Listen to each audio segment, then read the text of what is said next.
This movie starts with school student Robbie Wyerdicht is in the locker room shower dancing and lip-syncing to En Vogue's My Lovin'.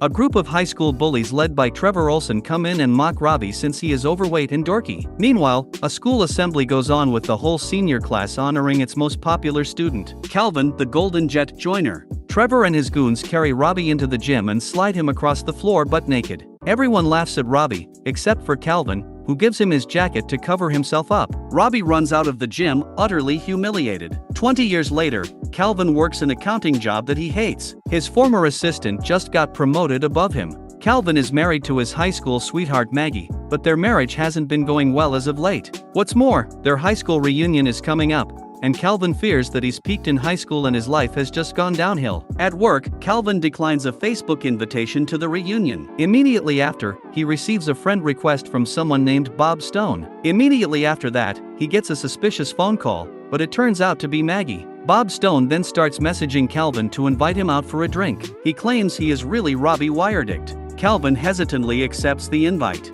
Calvin walks to the bar and is surprised to find that Robbie has completely transformed into a muscular guy.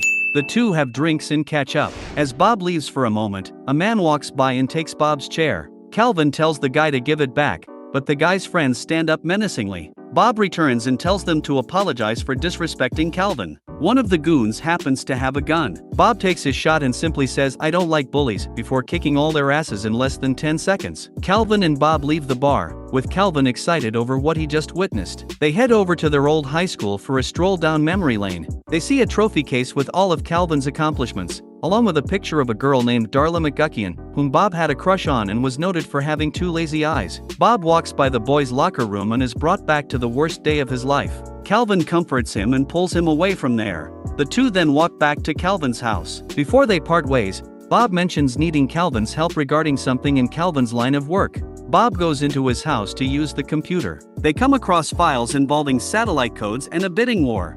Bob spills beer on Calvin's laptop before they can see more. He then asks to sleep over. Calvin reluctantly allows him to do so.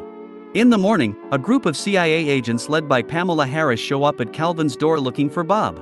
Calvin says he's on the couch, and the agents head in. Bob is nowhere to be found. Harris explains to Calvin that Bob is wanted for murder and conspiracy to commit treason. The agents follow Calvin to work in case he makes contact with Bob. Sure enough, Bob calls Calvin and says he is somewhere in the building. Harris leads the agents to that specific floor, but Bob is really hiding in Calvin's office. Bob reveals he is in the CIA and that the people that want the satellite codes are willing to kill for them. Bob calls for an Uber to pick them up, which will be in 6 minutes. He times his next moves accordingly. Bob takes Calvin's tie and wraps it around the sprinkler on the ceiling. He then lights it on fire before Calvin runs outside to alert everyone to Bob's presence. The agents run up and start shooting at Bob, but the man effortlessly hits back and incapacitates most of the agents. He and Calvin are then cornered by Harris and the other agents. At the right moment, the sprinklers go off, giving Bob the chance to wheel Calvin away in a mail cart and burst out a window. They land on the company's inflatable balloons and ride away in the Uber.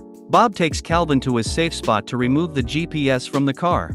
Bob tells Calvin about how he's been set up, since his partner Phil was trapped in an elevator and was left to be blown up, which Bob has been framed for. He believes someone with the codename Black Badger is seeking out the satellite codes for a sinister purpose, and he needs Calvin's help because he's the only person Bob trusts. An assassin shows up on his motorcycle. Bob knocks the guy off, leaving Calvin to take the motorcycle and ditch Bob. He calls Maggie and tells her to not go home. As he walks away, Harris pulls up in a van and makes Calvin get in. She says Bob is dangerous and flips his story around to say that it was he that betrayed Phil and orchestrated his murder. She gives Calvin a device to use in order to alert them to Bob's whereabouts. Calvin meets Maggie at the office of a marriage counselor named Dr. Dan, who is really Bob. They have a session in which Calvin is made to look like a bad guy who is hurting his and Maggie's relationship. After Maggie leaves, Calvin threatens Bob with calling Harris. Bob knows he wouldn't do that. The two of them go to the office of someone that can help them out on their mission. Unfortunately for Bob, this person is Trevor Olson. After Trevor gets them what they need, Trevor brings up the incident that has traumatized Bob. Trevor claims to have found religion and he delivers a heartfelt apology to Bob, which he quickly takes back as he was faking. He's still a dick that thinks little of Bob. Calvin waits for Bob to kick his ass too, but Bob freezes up and decides to leave. As they leave the office, Calvin gets a call from Harris saying that he needs to deliver Bob to them, or something will happen to Maggie. Calvin then meets Bob outside. Bob says Calvin was always his only friend, which makes it harder on both of them when the agents arrive and apprehend them. Bob and Calvin are detained at the CIA headquarters. The agents start to torture Bob to get info out of him by breaking one of his fingers.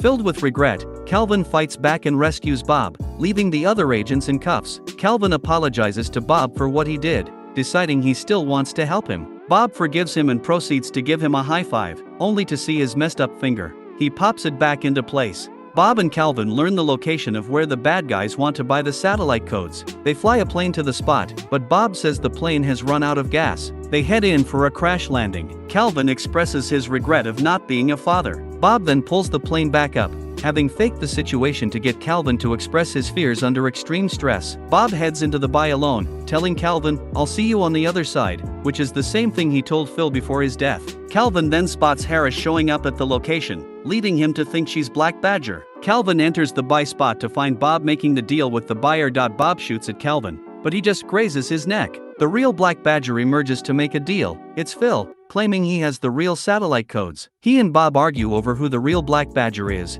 and Phil insults 16 Candles and Roadhouse, Bob's favorite movies. Harris and her agents arrive and start shooting at the buyer and his goons, leaving Calvin, Bob, and Phil to run. Calvin ends up swiping the codes. The three all find themselves over a small bridge. Calvin has a gun in his hands, and he aims it at both Bob and Phil. He shoots Bob in the leg, but he holds the gun on Phil. Phil says he faked his own death and set Bob up simply because he was just annoyed with Bob as his partner, always being a dork and going on about how Calvin was his hero. Before Phil can kill Calvin, Bob rips out Phil's throat and pushes him into the river. Bob apologizes to Calvin for shooting him, saying he needed to make it look convincing. The guys hand over the codes to Harris, who thanks them for their help. With Bob's name cleared, Harris has them taken to the reunion in a chopper. The two arrive and meet Maggie. Calvin promises to make things work between them. The three enter the reunion. A new prom king is announced, and it's Bob. Calvin tells Maggie he hacked into the school's voting system and gave him the honor. Trevor and his buddies go up to make fun of Bob, but he won't have any of it, and he gives Trevor a punch that he's had coming for 20 years. Bob goes on stage and gives a speech stating that he's come to accept who he is and acknowledging Calvin as his friend. He then proceeds to take his clothes off, no longer ashamed of himself. The others cheer him on. Bob is then approached by Darla McGuckian. He takes off her glasses, claiming she is beautiful as she is. They then kiss. Bob and Calvin go on to dance. Months later, Maggie is pregnant with her and Calvin's first kid. Bob arrives to pick Calvin up to hang out. He gives Calvin back his jacket that he gave him 20 years earlier. The two then head off. And that's how the movie ends. That's all for today. Don't forget to subscribe and see you tomorrow with a new video. Bye. I'm on 100%, girl you a 10 out of 10. Boy in demand, sex in demand, love is the land.